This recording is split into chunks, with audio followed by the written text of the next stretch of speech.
Okay, today we're going to change the sprocket on the Kawasaki Lakota 300.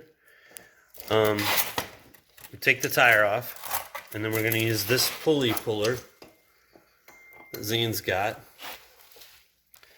And we fit it on there nice and tight, and you just tighten this thing down, and it pulls it off.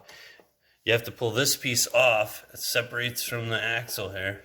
I think he's got it. And then that way we can get the sprocket off, because the sprocket has a really tiny hole. Where's the replacement sprocket? This is our replacement sprocket right here.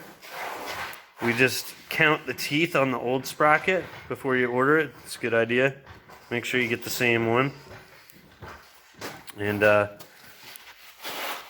so next thing we're gonna do is take these bolts off that are down here, and we'll turn it back on when we're done with that. Okay, show me the old one. This is the old one. Okay, and what we're looking at, Mr. Chris told us that if they're pointy, which these are, that's not a good thing. So that's the old one. This is the new one. You see how fat they are? Now kind of show them together, Zane. Turn it sideways a little. See how, like this. No, oh my goodness. Okay, so now you can see, move them closer together, but keeping the angle.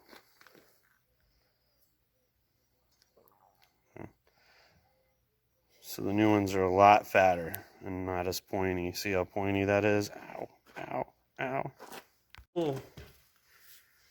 Old Zaner just showed me something I didn't know, that I could turn on the flashlight on my video and get a really good shot. Now he's making sure that he didn't put the sprocket on backwards. You can't put a sprocket on backwards. How do you know this? It's the same everywhere. It's the same on both sides? No difference? Nope. Okay. People need to know these things. I thought you were putting the chain on before you put the sprocket on. No. I'd prefer you not to do that. Okay, he just slid it on. We may be a little loose on the chain there, but we'll figure it out. Yeah, we just need to tighten it. We can tighten it. We may put that in the video too, how to tighten it a little. Okay, Zane, so what are we doing next? We gotta put the... We gotta put this back on. That bad boy. And then you want to make sure the grooves are in the groove. Alright, so we're just using a big socket. Is it going on pretty good? Yeah. Okay. Okay, so then you put the washer on, and now we're putting the... You're not going to spray paint that thing red, man? Or clean it up a little? No. And this thing doesn't have to go super tight, because see the hole right there? You're already lined up. I'm not. Well, all you have to do is back it off a little. Well, it's not all the way. It's not all. Get your leg out from under there. Safety first. He's lowered it too far, but that's alright. You can just leave it. What he's saying is it wasn't snug back here. See that gap? So he's going to tighten it a little bit. Okay. He's putting it on the socket. He's going to tighten this sucker a little bit. We're going to see if it closes the gap. Nice. Now he's got to line his holes up. Which looks like he already did. Maybe. He's putting the pin back in.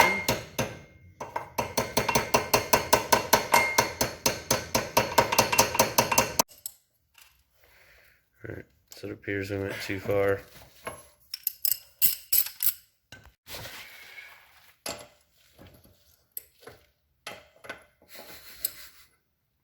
That's perfect. Oh, you had it perfect. That's perfect. Alright, so we're lining up the holes so you can put the cotter pin in there. It should slide pretty easy. I'm gonna go put it in the vise. Okay. So we got a new cotter pin. Just because it seemed easier.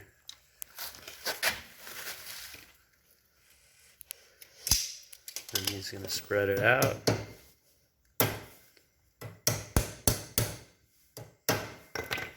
Probably with some needle nose or something. Alright, cotter pin's in. Just putting the rim on. Just going to find the bolts. Right behind you. You're stepping on them. All over the place. Zane likes to keep his stuff nice and neat Yes, when he's sir, working. I do.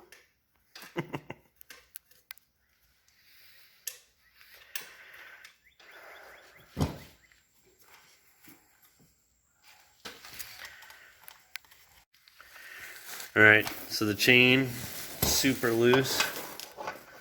So Zane's going to tighten that up a little bit by loosening that bolt and that bolt.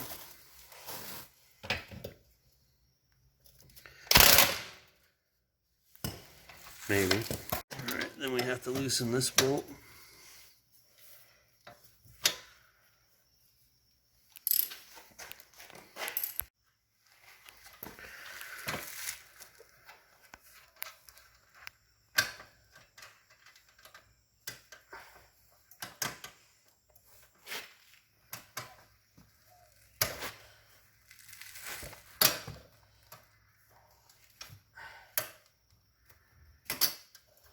He takes that out, the setup.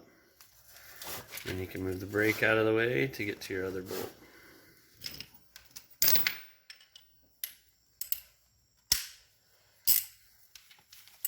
This is actually a hitch attachment. I don't suggest it. It seems to loosen the chain.